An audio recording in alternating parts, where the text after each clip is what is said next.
Fantasy Premier League 2024-25 is here, at least sort of. Welcome to FPL Mate, my name is Dan. We've got a whole bunch of player prices for the new FPL season, and we're going to rate them based on whether they are good or bad value. Let's get started.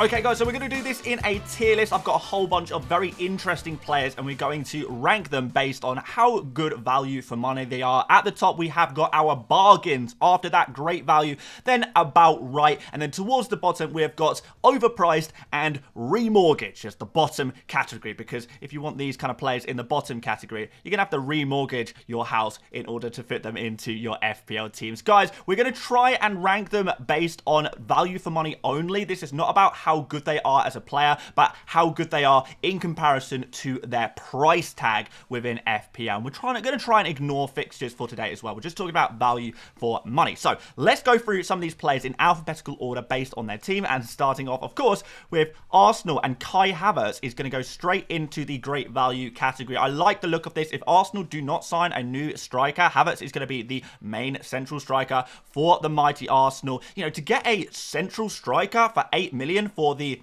second best team in the league, I think that's pretty good value actually. So I'm going to put him straight in there like that. Quick note, by the way, guys, Havertz now listed as a forward, no longer a midfielder. And we're going to continue the trends of forwards with Ollie Watkins. And despite the fact he is 9 million, I still think that's an absolute bargain. I could have definitely seen Watkins being 10 or maybe even 11 million in FPL, and he would still be owned by many people at that price. So Watkins was obviously the top points scoring forward from last season. 19 goals and a similar amount of assists, 18 assists, I believe, which is absolutely crazy. Douglas Luiz has left the club as well, which could mean that Watkins is on penalties as well. And I said I didn't want to talk about fixtures, but generally speaking, the fixtures are pretty good for Aston Villa, actually, other than game week 2, where Aston Villa face Arsenal, the two A teams facing up against each other. But Watkins, I like, really good value for money. Unlike Concert, I think I'm going to put him in the about right category. I know a lot of people, when they saw Concert's price at 4.5 million,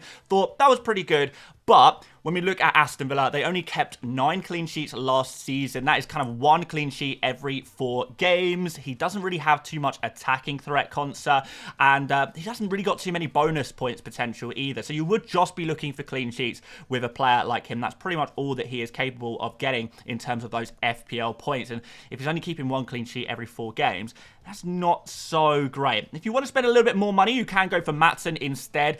2 goals and 2 assists in 16 Bundesliga appearances last year. New left-back signing for Aston Villa. I think he's about right at 5 million. Aston Villa are a decent team and he will get attacking opportunities. Do still worry a little bit about Moreno and Digne and who is actually going to be the starting left-back for Aston Villa. So let's wait and see what goes on there. Don't think he's a great player to buy from game week 1, but I think his price tag is pretty decent, pretty interesting at least. Now, right now, Tony is overpriced at 7.5 million. 4 goals and 3 assists in 17 games last season. However, he has been linked most recently with Manchester United. And if you can get Tony playing for Manchester United, I think that could be pretty decent value at 7.5 million.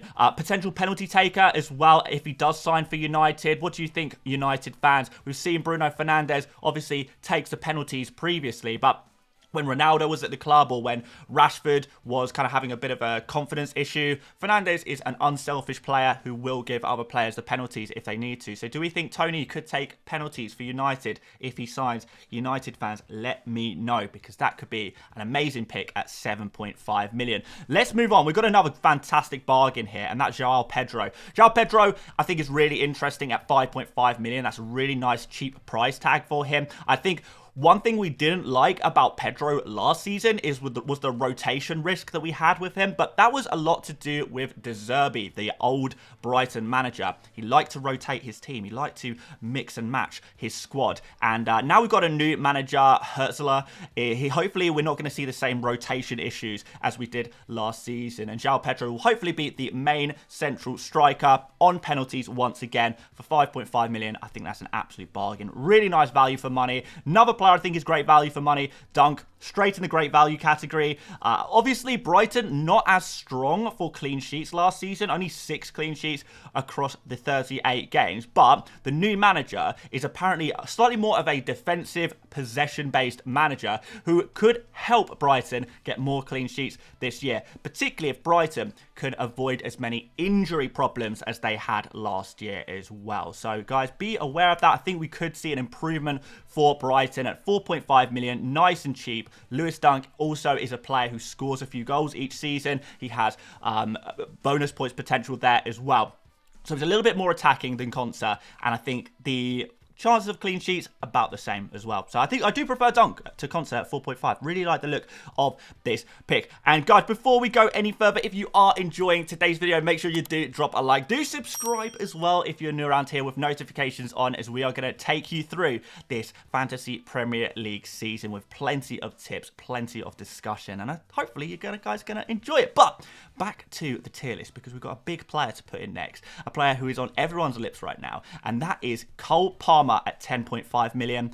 He's got to go in the remortgage category because that is an enormous price tag. In fact, this is a record-breaking price increase for a player within FPL. Last season, Palmer started at 5 million, actually dropped down to 4.9 million during the early stages of the season. And this new season, 10.5 million for the Chelsea attacker. Now, he's definitely an interesting one. He scored 9 penalties last season. And a lot of people are saying, you know, I don't think Palmer will score as many penalties this season. And that may well be true, but I look at Maresca's style of play, and I think certainly with the way they'll probably set up, I think Chelsea will still be in a good position to earn a lot of penalties this season. 13 open play goals, actually, for Palmer last season, as well as 13 open play assists. Well, not necessarily open play assists, but 13 assists as well. So it's not like he only scored penalties. So I want to defend him a little bit. He's not quite Ollie Watkins levels of open play attacking returns, but still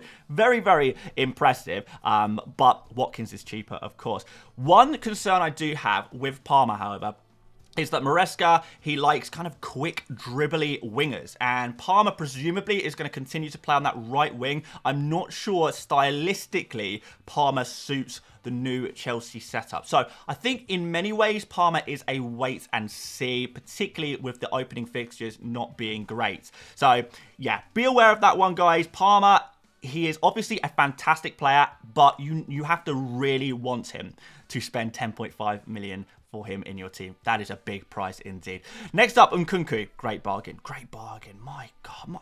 Obviously, Nkunku had his injury problems last season, but if he can stay fit, he is going to be incredible value for money at 6.5. He was the Bundesliga top scorer and player of the year the season before he joined Chelsea. And he was actually considered Chelsea's new best player before the emergence of Palmer. He's absolutely nailed on when he's fit. He's probably going to play striker, possibly as a left winger, but he is listed as a midfielder within the game of FPL. And I don't think Nkunku's going to take penalties from Palmer, but certainly I think there is bags of potential here if you are happy to take the small risk with the injury situation. But if he's fully fit by game week 1, he's starting in the preseason games, particularly if he's starting as a central striker in the preseason games, there's no reason not to go for him. Absolutely amazing pick at 6.5 million. Really big fan of this one.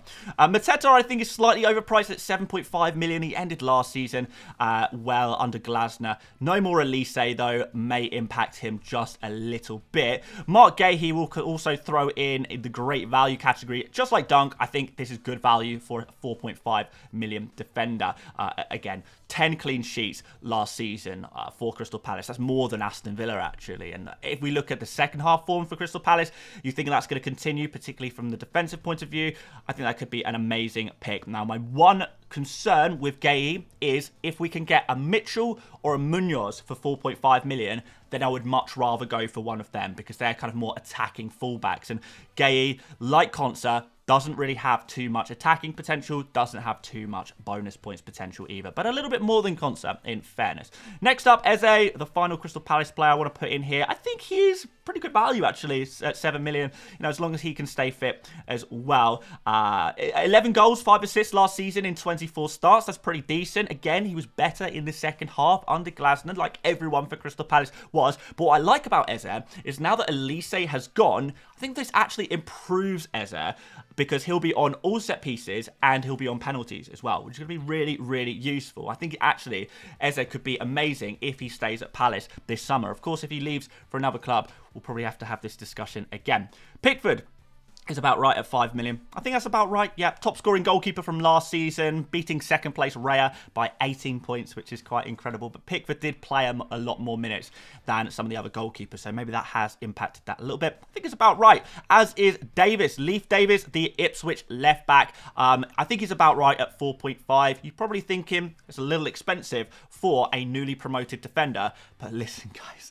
Davis at Ipswich last season in the Championship, 2 goals and 21 assists for Ipswich. He is crucial to the creativity at Ipswich, and if Ipswich are scoring, it's probably Davis who is going to be assisting. Now, of course, he's not going to get that many attacking returns in the Premier League, but if you can get, even half, a quarter of that, that's still really, really good value for money at 4.5 million, relying on attacking returns rather than clean sheets. 15 clean sheets in the Championship, by the way, for Ipswich last season, which again is not too bad. Salah, I think, is about right at 12.5 million. Same price as last year, not too much difference. I think in general, Liverpool players are difficult because, under new management, it's always difficult to say. Maybe a lot of their players are wait and see to see how Arne Slot lines up, but Salah is just such a known quantity at this point. We know what we're going to get from him, and he always starts the seasons very well. Opening fixture against Ipswich, by the way, guys. I think he's about right for 12.5 million. I like it. Unlike some of his teammates, I think Van Dijk is overpriced at 6 million. Unfortunately, with the likes of Arsenal and Man City defenders probably going to come in around the same price as Van Dijk, and quite simply put, they are playing for better defences. They're more likely to get bonus points, and we're not quite sure how good Liverpool are going to be defensively, particularly at the start of their season as they adapt under new management. So 6 million is a lot of money, and I think you could probably find defenders who will score about the same as Van Dijk for 4.5 million. So therefore Van Dijk is going to be overpriced for me, but not quite as overpriced as Trent Alexander-Arnold. Remortgage your house if you want to bring him into your team, because that is very, very expensive indeed. His attacking numbers dropping off every year. Liverpool are just not the same defence as they were a couple of seasons ago. Of course, 7 million looks good for Trent when you just compare his price to previous years, but when you compare his price to other defenders, I think it's not so good. I think there's a lot of defenders at cheaper prices who will score more points than Trent. Bad value for money, in my opinion. Next up, Erling Haaland. I think he goes into overpriced category slightly, and he needed to be. His price needed to be increased because last season, just everyone had him in their team. Around 85% of FPL managers selected Erling Haaland for their FPL teams last season. That is quite a lot of ownership there. So hopefully now that he's slightly higher in price, we're going to see some slightly different methods of playing FPL, and we'll see a little bit more diversity in the squads. So I'm very happy that he's 15 million, but I also accept he is a little bit overpriced, but he needed to be overpriced to put some people off. One great thing about Haaland, even if you think he's a little expensive, he's still worth considering for your team, because what he gives you is a captain option every single game week. You can captain him whenever you want. So rather than switching your captain from Salah to Saka to Palmer to Watkins based on the fixture, you can just go for a very reliable player every single week. And we know the damage he can cause, particularly if he is able to play with De Bruyne from the start of the new season, which obviously last season he wasn't able to do. So let's see what happens there. Fully fit Haaland, well rested over the summer with no international football, playing alongside De Bruyne. We could see a really, really nice pick here, but you're going to have to pay for him. He is a little overpriced there. Next up, Bruno Fernandes. Bruno Fernandes, I think he's great value. I think he's good value for money there. I really do. 8.5 million. He's going to come in cheaper than the likes of Palmer. If you're looking for a penalty-taking, attacking midfielder from a top 10 team. I don't really know where to put Chelsea and Manchester United these days, to be fair. But, you know, these are top half teams comfortably. Probably going to be competing for European football this season. And Fernandes is 2 million cheaper. So it makes a lot of sense to potentially go for him instead of Palmer. If you can be tempted away from Palmer, that is. Gordon, I like at 7.5 million as well, particularly as I think Isak is going to come in at a little bit more expensive than Gordon. But Gordon had a fabulous season last year. He really did. I think he's going to continue that form. So 7.5 million, again, if you compare him to Fernandes, Palmer, some of these other midfielders, I don't think Gordon is that much worse in terms of how many points he's going to get in FPL. So, therefore, I think it's pretty decent value for money. I want to talk about Harwood Bellis, the first 4 million defender in the game for this season. About right. We've got a nailed-on starting centre-back for Southampton. I don't think Southampton are that good defensively, granted. So, yeah, 12 clean sheets in the Championship.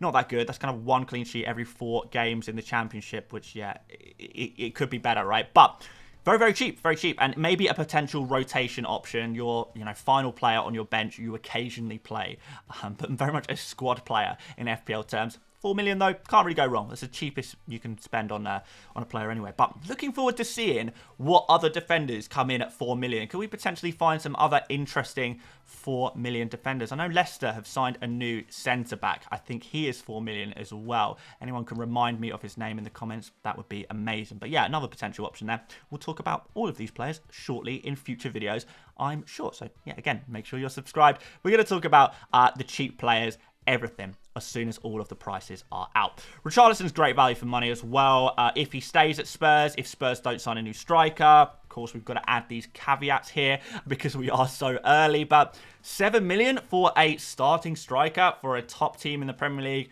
that is really good value for money. Can't doubt that at all. So he can go straight in that category alongside Kudus. Really like Kudus for value for money as well. I think that's a great bargain. 6.5. Could we maybe drop him into about right?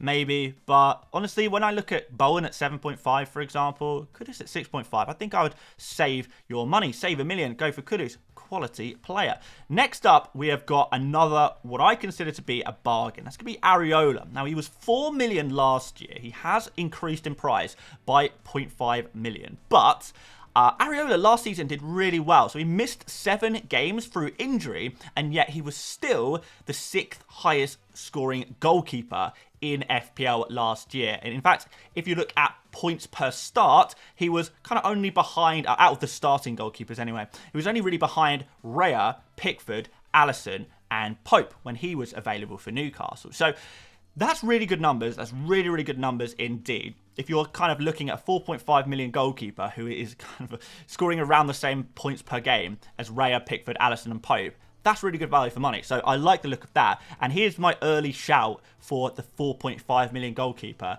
that everyone's going to be going for. But let's wait for more price reveals before we commit to anything there. And finally, we've got to pick a Wolves player. So Wolves player, Ait-Nouri, going to go in about right. He is attacking. He has some fitness issues, of course, but he ended the season well in terms of fitness and was able to score a couple of goals, get a couple of assists towards the end of the season as well, which was very impressive. The question is, do we trust the Wolves defense these days? And for a lot of people, the answer is going to be no. So he's about right at 4.5 million, but I don't mind that. I think that's a decent price for him. Would not blame anyone for picking him at all. But there we go, guys. That is all of the players we have got for today. If there are any other players you feel are missing from this list, let me know in the comment section and I will be answering your questions there as well. But yeah, let me know what you think. Have I got everyone in the right position? Was there anyone you would move, and where would you move them to? Which category would you move them to? And yeah, let me know if there's any other player you want to talk about as well. Thank you so much for watching, guys. If you did enjoy it, drop a like, do subscribe. We're going to be back with regular FPL content. When the game launches, we're going to be streaming. That's going to be good fun. Make sure you've got notifications on for that. But until then, thank you so much for watching once again, and I will see you later, mates. Bye-bye.